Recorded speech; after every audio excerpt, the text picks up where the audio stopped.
Bonjour à tous et bienvenue sur Séphiroth et compagnie. Je vais vous parler aujourd'hui de l'énergie des lettres hébraïques. Alors, je parle d'énergie parce que vous savez que le monde, en fait, il va fonctionner sur des vibrations, sur les fameux. On entend beaucoup parler d'énergie, d'énergie, d'énergie. Je vais déjà fonder mon propos sur une phrase de Rabbi Nachman de Breslev qui dit à leur propos, en effet, les lettres de la Torah réalisent tout, car elles constituent la vitalité de toute chose et elles dirigent le monde entier.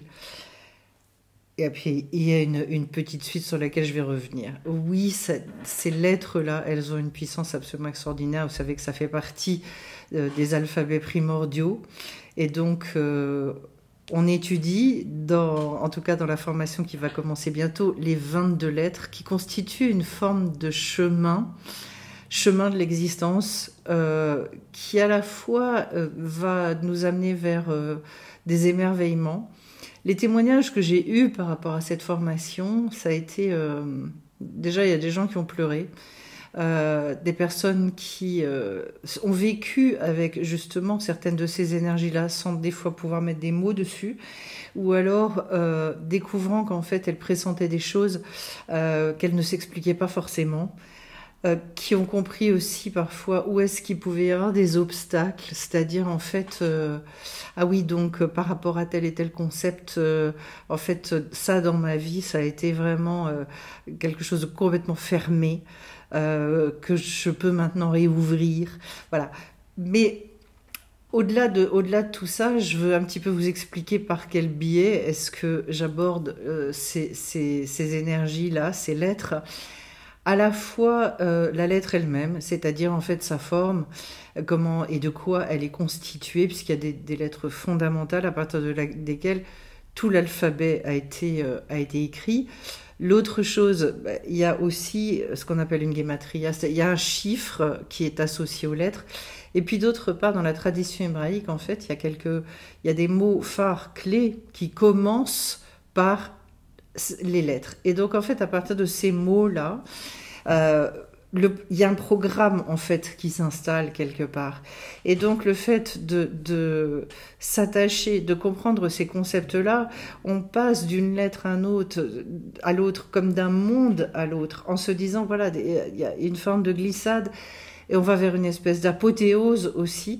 Et au fil de ce chemin-là, on se rend compte qu'on a pu visiter plus dans notre vie une lettre qu'une autre, qu'il y en a qui sont plus difficiles, il y en a qui nous parlent moins. Et puis qu'on les revisite souvent, mais qu'on les revisite complètement différemment parce qu'on a évolué et que du coup, on ne voit plus les choses du tout de la même manière.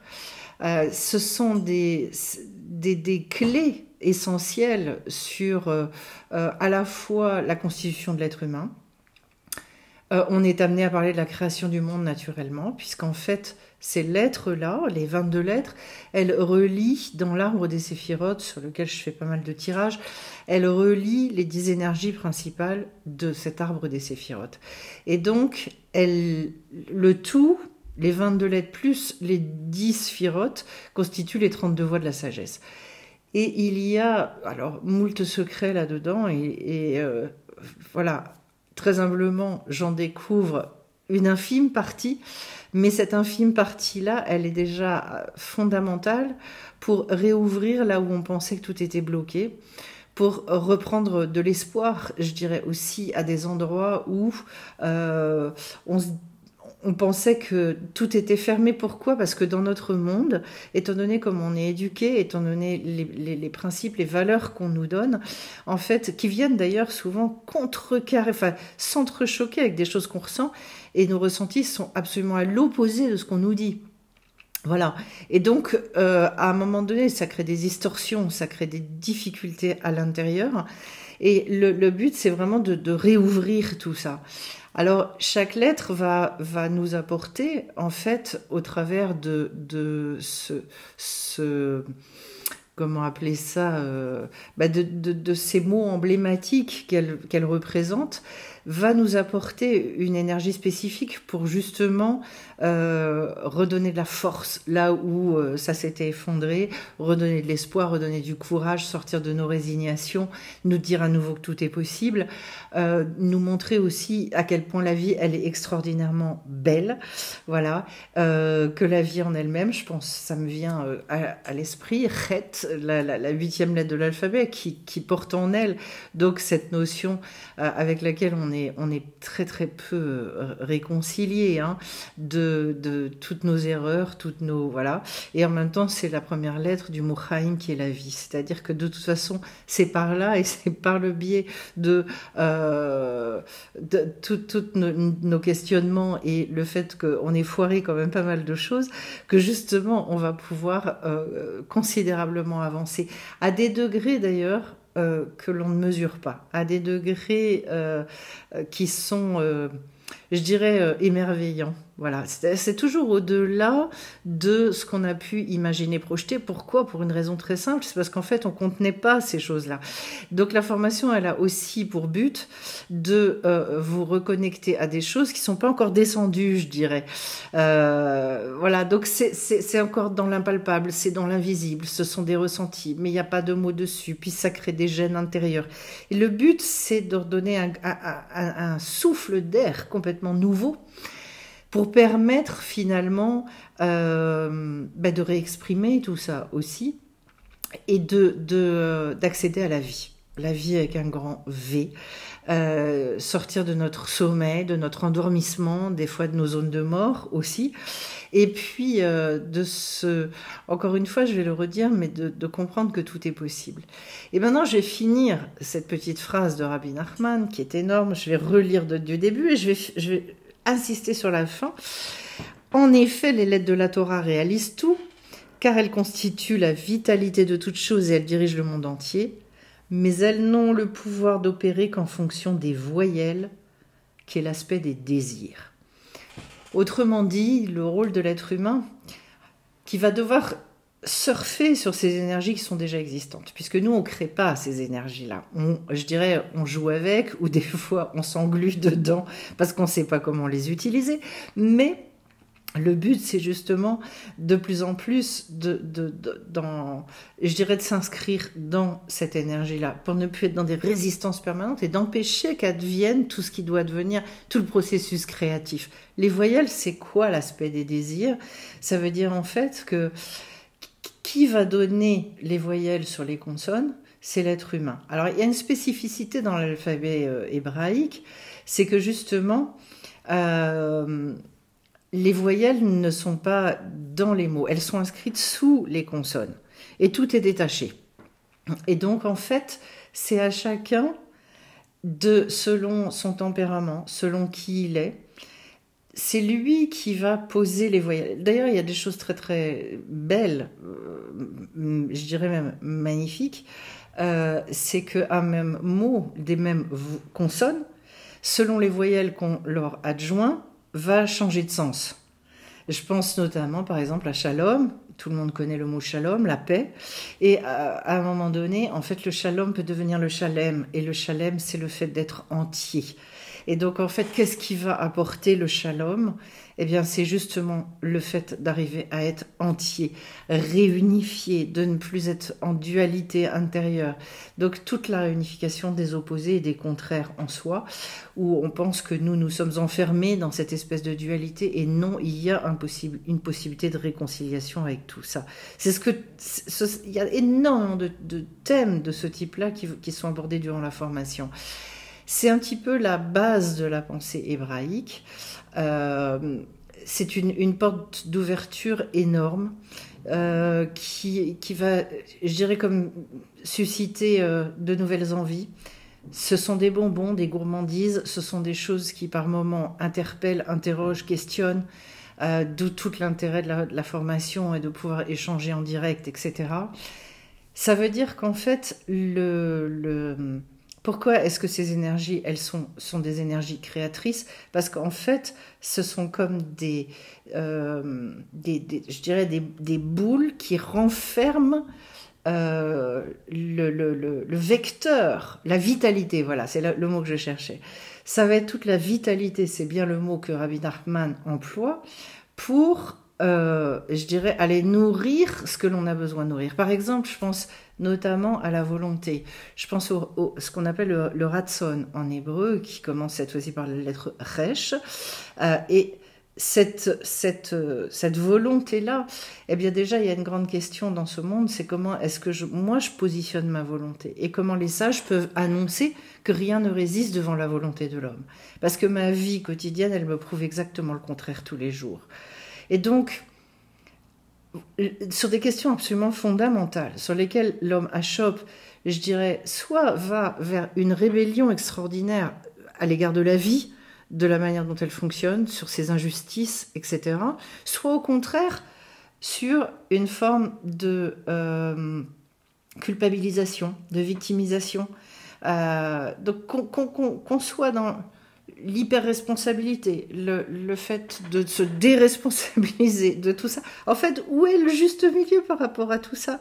Comment est-ce que je peux réconcilier ces choses-là? Puisque mes yeux me montrent des choses qui manifestement fonctionnent de telle ou telle manière, et qu'en même temps à l'intérieur je pressens, je perçois que non, il y a une autre voie, et que ça n'est pas possible que le monde il soit dans une telle dichotomie et dans un tel non-sens, parce que je suis persuadée à l'intérieur de moi que justement il y a un sens à tout ça. Donc vous voyez que c'est vaste. C'est vaste, et en même temps, ce sont des outils puissants de réconciliation, des outils puissants aussi de concrétisation. Parce que je reviens beaucoup à cette idée de pragmatisme, et de ne pas dissocier et de ne pas vivre sa vie avec d'un côté, ce qui pour moi est très schizophrénique et extraordinairement souffrant, toutes les jolies idées que je peux avoir dans une spiritualité, et en même temps une vie qui n'est absolument pas en concordance. Ça, c'est à rendre fou. Ça, c'est dangereux même. C'est extraordinairement dangereux. Et donc, comment est-ce que ma vérité vraie, ma réalité, là où j'en suis, va pouvoir s'inscrire, va pouvoir coexister, se marier avec ces aspirations, avec ce que je ressens, avec le sens que je veux donner à ma vie? Voilà, l'enjeu, il est là. Et comment finalement j'opère une réconciliation tellement puissante que finalement, oui, je redémarre, oui, je me dis à nouveau quand je me lève le matin, chouette, j'ai la journée qui m'attend, je vais pouvoir réaliser plein de choses. Voilà le but. Et donc, pour en revenir aux voyelles, pourquoi est-ce que c'est chacun? Parce que chacun va le faire selon son tempérament. Et c'est pour ça qu'en fait, en français, on dit nul n'est irremplaçable. Dans la pensée hébraïque, c'est une hérésie totale de dire ça.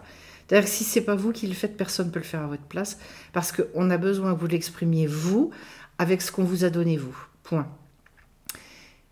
Et que quand vous allez effectivement inclure ces lettres hébraïques, vous allez participer, et je trouve que l'idée est absolument magnifique, surtout que j'ai été musicienne durant des années, j'ai eu une école de musique et de théâtre pendant 20 ans, et donc en fait, chacun va participer à ce moment-là à la mélodie du monde. Donc votre voix, ce qu'il y a d'intéressant en français d'ailleurs aussi, c'est qu'on retrouve la notion de VOIE, VOIX, c'est-à-dire la voix qui va exprimer, c'est celle qui va vous mettre sur votre voix et qui va faire que vous allez être à votre place. Participer à la mélodie du monde, ça demande donc de partir de ses envies, de ses désirs, de les exprimer, de mettre des voyelles sur ces consonnes-là, de mettre des voyelles sur ces énergies-là. Vous comprenez pourquoi est-ce que quand on n'a pas l'explication de ces énergies-là, c'est extraordinairement difficile d'avancer. Quand on n'a pas cette connaissance-là, c'est là qu'on tâtonne, c'est là qu'on se heurte à des cul-de-sac, à des murs, et que la vie est beaucoup plus difficile, et qu'on s'enferme dans des pensées d'injustice, de victimisation et de plein de choses. Et surtout, on a cette perte de pouvoir. On se dit, mais en fait, moi, je ne peux rien dans cette vie-là. Je ne peux plus rien. D'où la résignation. Donc c'est vraiment de retourner, d'opérer un changement total, complet par rapport à cette vision des choses, pour retrouver son enthousiasme naturel, sa joie, je dirais retrouver nos énergies telles qu'elles pouvaient s'exprimer quand on était enfant. Mais cette fois-ci, avec un niveau de conscience qu'on n'avait pas quand on était enfant. Et donc, il y a l'idée dans la formation qui va commencer le 13 février, je vous donnerai les dates après, il y a cette idée-là de pouvoir retrouver toute la spontanéité, l'élan, l'enthousiasme de l'enfant, alors même qu'on est adulte. Voilà, c'est-à-dire de pouvoir vivre tout ça en conscience, en donnant l'impulsion, en trouvant le sens aux choses, etc. etc. Alors, pour ceux et celles que ça intéresse, eh bien, cette formation sur les énergies des lettres hébraïques commence le 13 février. Il y a 7 rencontres. C'est une formation qui est absolument énorme avec tout un tas de vidéos préenregistrées. Il y a 14 heures de vidéos préenregistrées, il y a un dossier, il y a tout un tas de choses. Bref. Et puis comme d'habitude, comme moi je ne cesse d'étudier cette formation, elle ne cesse de s'enrichir, elle ne cesse de grandir.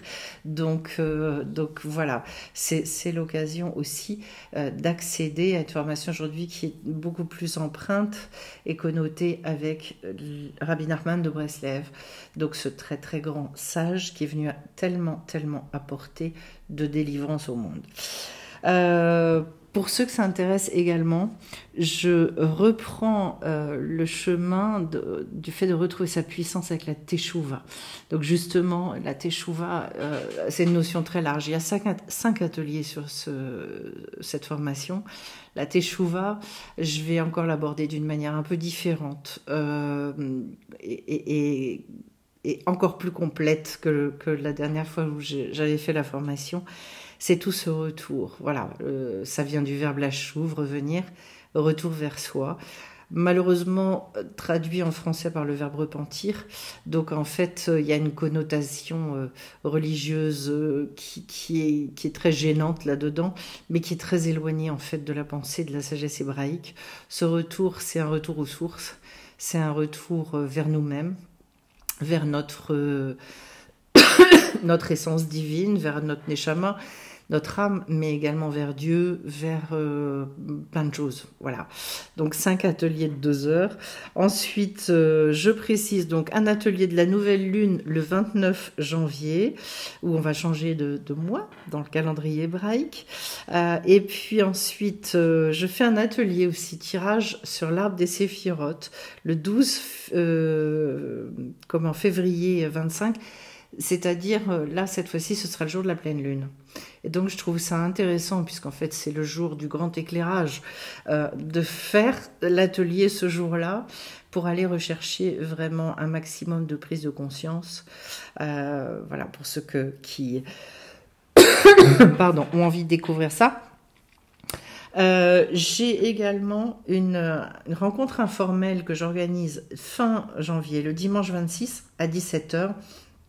C'est une invitation, il suffit de me demander à y participer par mail ou par SMS.